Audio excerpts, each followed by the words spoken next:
Good morning. It's so nice to see your face.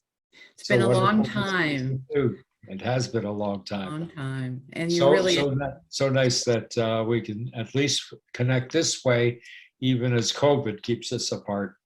that's true. And you're such a treasure for all of us, but certainly in Canada, where you're speaking from. Are you in Guelph at the moment?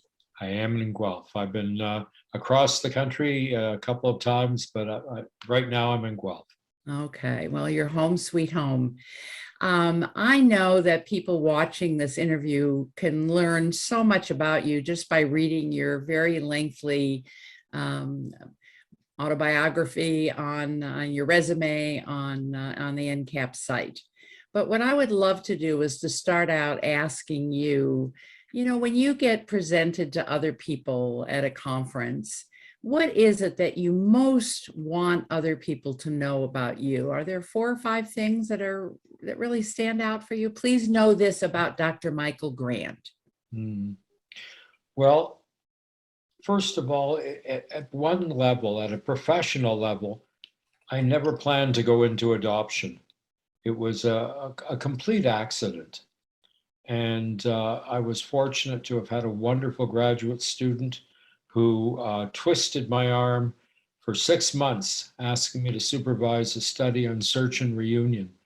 And her name was Jeanette Cardiff.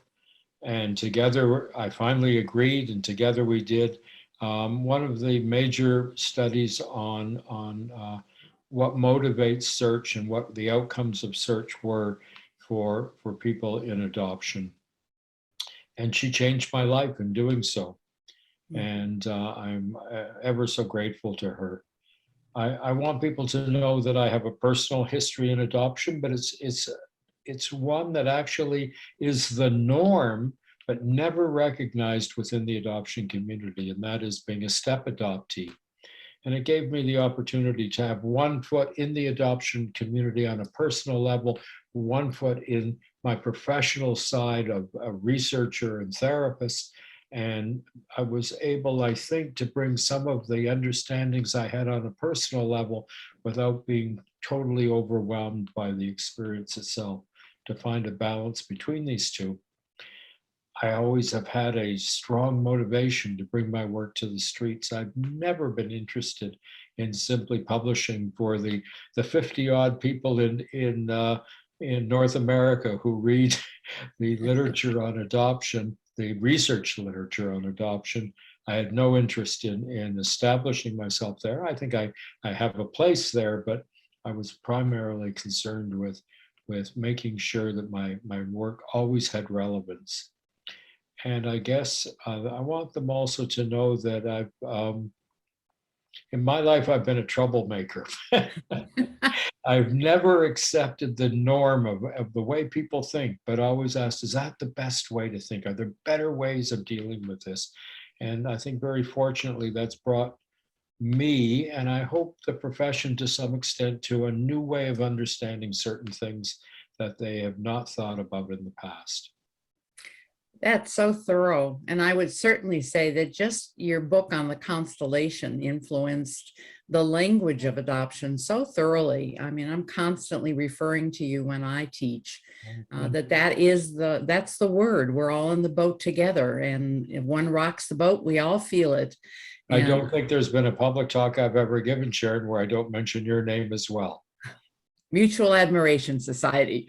But I do want people to know who are viewing this how really important your work has been, that it's literally changed the language of adoption. If they haven't read your book on the constellation, they really ought to do that. I also know that you're an awful lot of fun because you did your sabbatical where I was working a few years ago.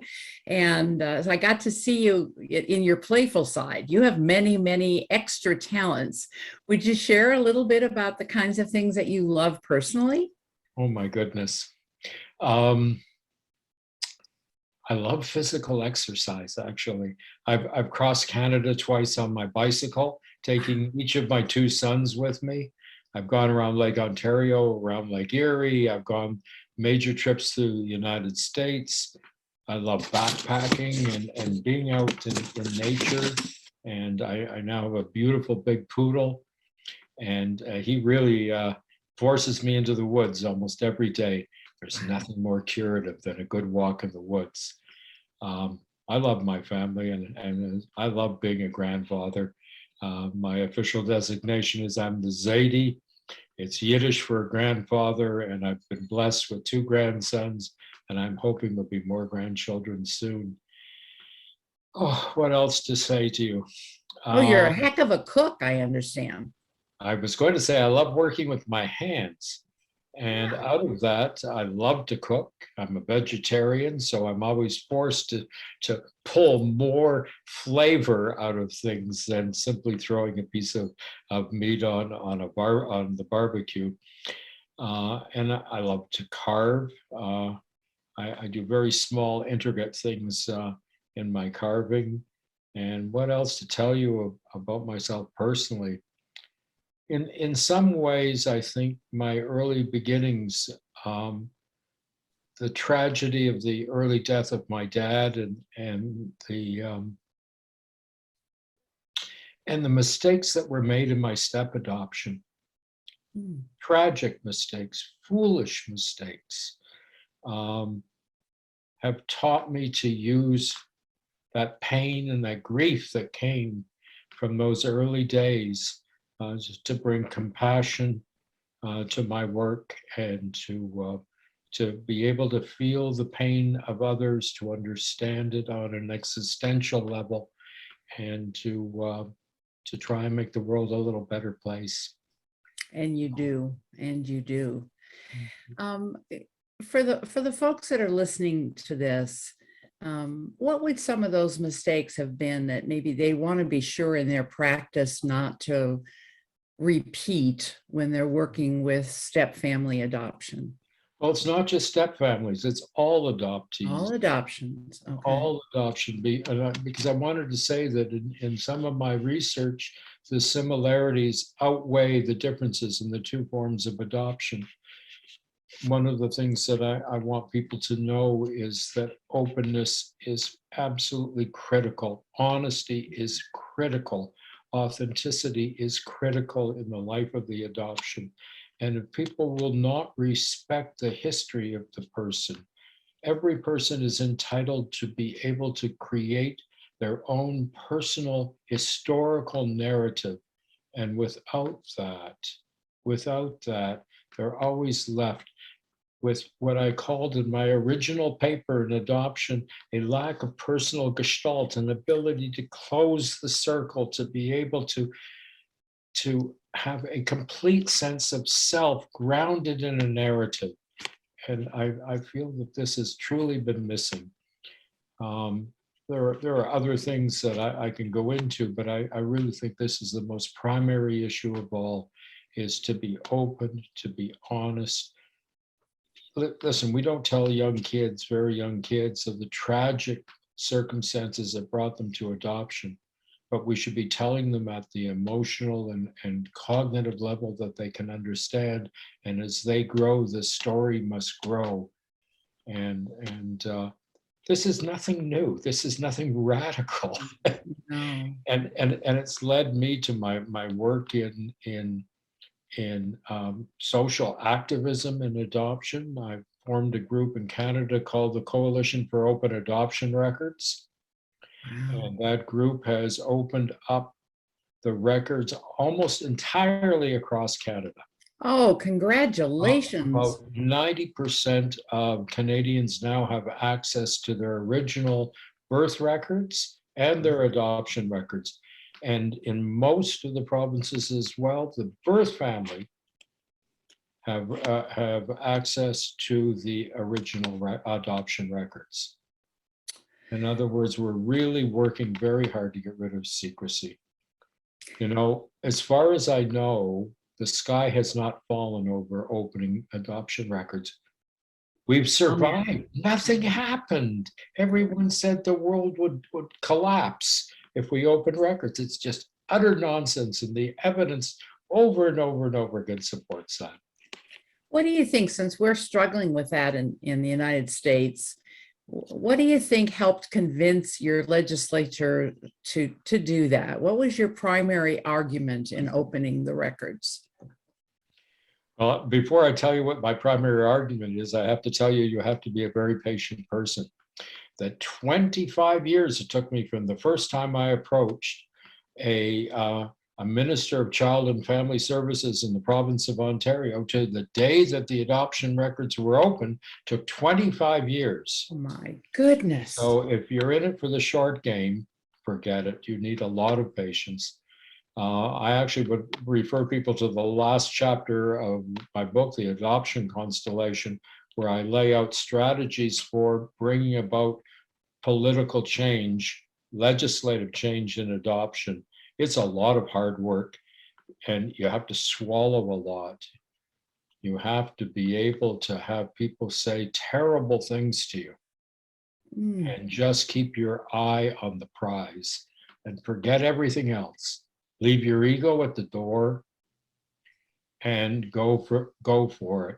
I was fortunate. I was able to put together a group of highly talented, very intelligent, very focused folks who only took no as an opening position, never as the end of the story.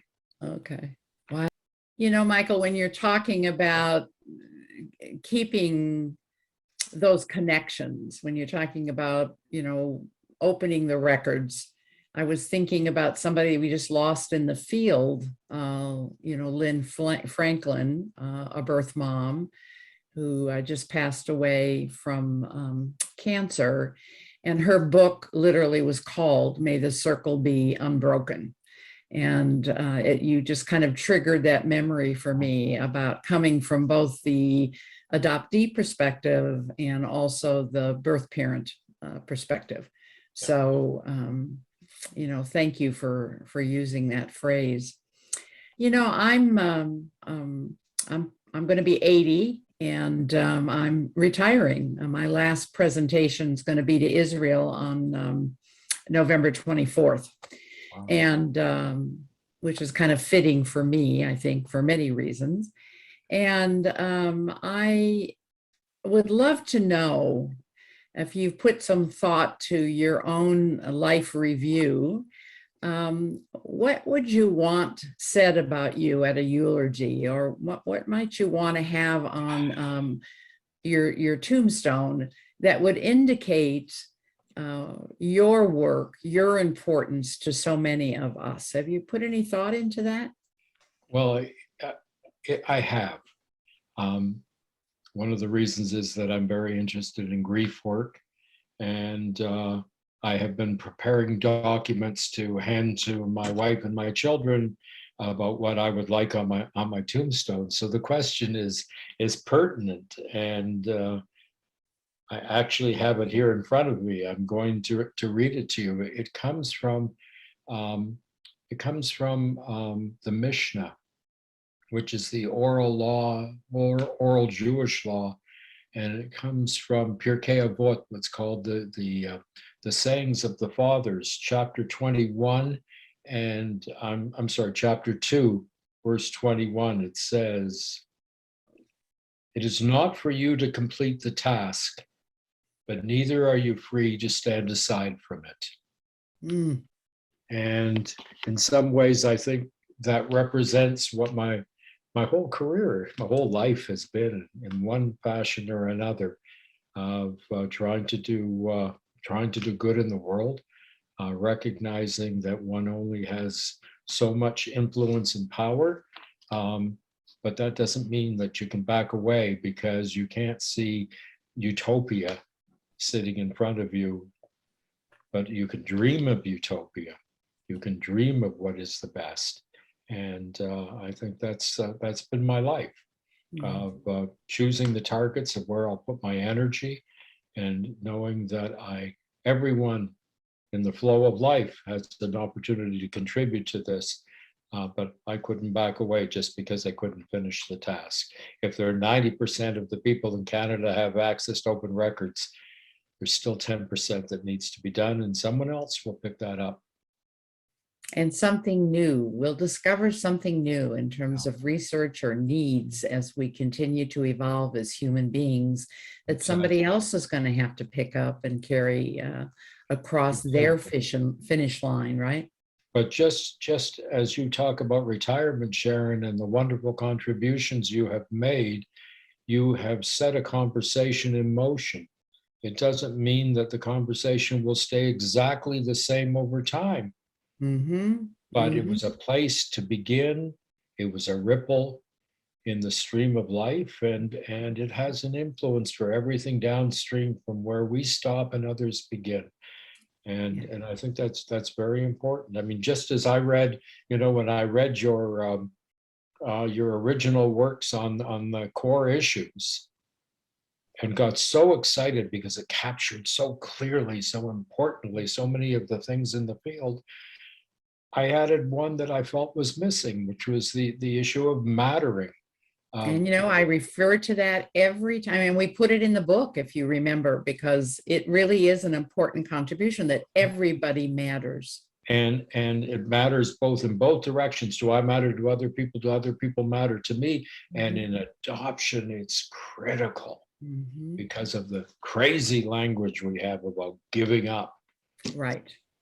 I love your reinterpretation of giving up, by the way, of not having power and having to give up. Which is a surrender. way. Yeah, surrendering. Yeah. Exactly. So that's helpful. We're there. Yeah. We're part of the stream. We're part of the stream, and we couldn't ask for anything better than that. But at least we got our feet wet. Yeah. Well, we took chances, and I know for many of us that are aging out of the field, so to speak, we took a lot of guff from other people. And I can remember people screaming, screaming at me, just talking about why it was important to stay connected to the family of origin on behalf of your child. And when I tried to break up the notion of triad, because I felt it was ridiculous, because there were so many other people involved in the adoption that had an influence on how that experience was felt by the person, how the person reacted in life, because they were caught in a much wider web of interrelationships. I just want to share one that I think has been completely lost in the field. And I say it now because I also have the same status, but it's not the reason why I'm saying it. In my early work, I found that grandparents were extremely important. And I'm talking about adoptive grandparents and how the child experienced the adoption within the family, because grandparents confer legitimacy in the family. They are the keepers of the culture of the family, the attitudes, the beliefs, the history, and how they react to the adoptee has a profound effect on how the adoptee experiences adoption and how the adoptee decides whether this is a family that they can live in, want to live in or not.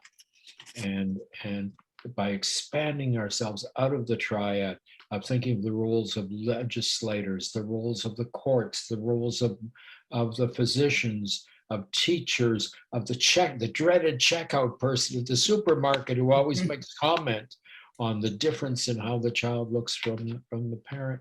All of these things are part of an interactive constellation of experiences that pull you towards the birth family, pull you towards the adoptive family, pull you out into the wider community and how you walk in that community. And so lots of people didn't like that because they wanted to concentrate on one tiny spot. But sometimes you got to say what you think it is. Got to tell it it is. Yes. And you've been teaching us throughout this whole interview. I mean, you've been giving us words of wisdom, gems that hopefully the folks who are watching this and come after you in the field will build upon, because we want people to stand on our shoulders and build further. So, you've done a lot of research. You've touched on that a bit. You do so much teaching and influencing with your writing and your speaking. What other gems? Let's assume that we've got some new folks in the field, maybe some new researchers looking for things they might want to do. What other things would you like to teach people who are listening to you on this video? Well, one of the things that if I was now 40 years younger and I was no longer professor emeritus, but I was more actively engaged in research, I'm curious actually what the next what the next generation will be like. What will adoptees be like when they sit down to parent themselves? What will they have brought out of their adoptive experience that they will then bring to their own experience of bringing children into the world, and how that will affect things? I would say to new people coming into the field, don't let the field con you into believing that it's all trauma. I'm not denying there isn't pain in adoption. I'm not denying there isn't grief, but this obsession with trauma as if this is the be all and end all explanation of everything, I think is a serious mistake, because what it says to people who have to live adoption is that as a traumatized person, you are an incomplete and you are I'm really losing the word I'm searching for, but you do not, you will be a traumatized person in every relationship that you're going to go into. And I think this obsession with trauma has distorted the experience. How many people we never get to talk to adoptees and birth parents who have come to a good place in their lives. Most of these folks don't attend conferences. Most of these people don't come out and make noise, in the positive sense, of talking about their experience. And I think that one has to go into the field with as much of an open mind and as few restricted, biased perspectives on what the field is about. So now you've just had my rant about my concern about this obsession, complete obsession with trauma. Not everybody goes through those experiences. Some people do. We have to address it, but not everybody does. And I think the shift in the field towards the trauma discussions, if you will, came with the fact that so many children, at least here in the States, are coming from a very difficult beginning in life and they're placed later into adoption. We're not seeing a lot of infant placements. And so we added... That's very true. So we added trauma to the dialogue because that's a kind of a different journey for many of our children. And it wasn't being discussed at all. But I think that the pendulum swung a bit far in including that as part of our discussion. So I appreciate your balanced reminder. Don't let it be, it's interesting because I did a presentation for a group in Chicago, and they asked me to address their adult adoptee gathering that they host every year. And I pointed out, I'm not an adoptee, so I really don't have the efficacy to talk about that, but they asked me to do it anyway because they'd been training them on the core issues. And so I reached out to a lot of adult adoptees that I talk to regularly here in the States, and I asked them, what were the challenges? How did you meet the challenges? And in the end, because these are all people in their 60s, 70s, and 80s, in the end, what did you get out of being adopted? And the word that came up over and over again from them, Michael, was compassion, kindness, forgiveness. There's a coming together in their heart, not just their mind, that they feel they got from their adoption experience, even if it was hard, even if the search and reunion was disappointing. What they got out of it was a tremendously wonderful view of other people in the world. So, I think you're right. It does need to be studied further. It doesn't have to be a festering wound. Right. For your entire life. Right. What it is an opportunity to take that wound and think about how you heal with it. Mhm. And, and, Absolutely. and, Well and said. Well said. I love that. Well, you know, you're a member of the National Center for Adoption and Permanency, and you know, NCAP has its wonderful statements of connect, strengthen, and empower. If you were to ask NCAP to do something important to you, what would you ask them to focus on over the next decade? As a member of NCAP, what would you want the leadership to consider? What's important to you for this organization? ooh, that's a very tough question for me to answer.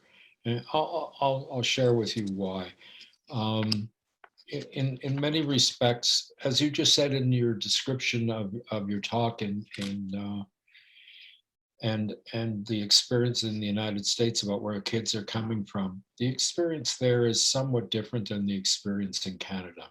Mm, And because of that, um, it's been hard for me to be very specific about what directions are best, particularly for what's going on in your country.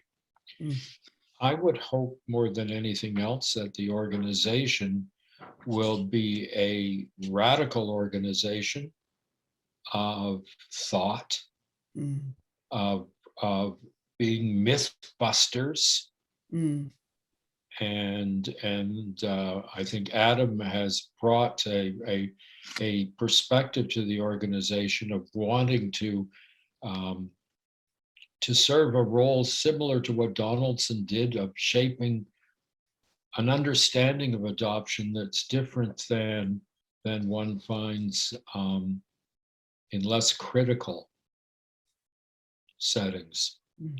So I would hope that that would be something that they would do, um, because I think until you change, and you've been so primary in this, Sharon, until you change the language, because the language affects how you think about what is going on and where you're going to put your focus. So I think we should continue to look at the use of language. We've had a discussion about that today, just in terms of talking about giving up Mhm.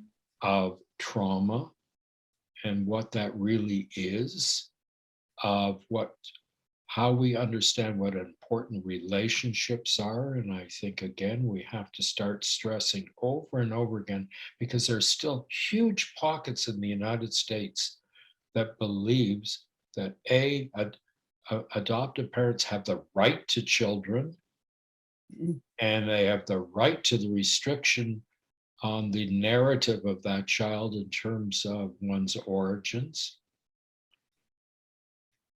I think people continue to forget that you can't have too much love. Mm. And why True. should you not have that love that comes both from your family of origin and your family that raised you? Mm. Dr. Michael Graham, just really thank you for this time that you spent on this interview.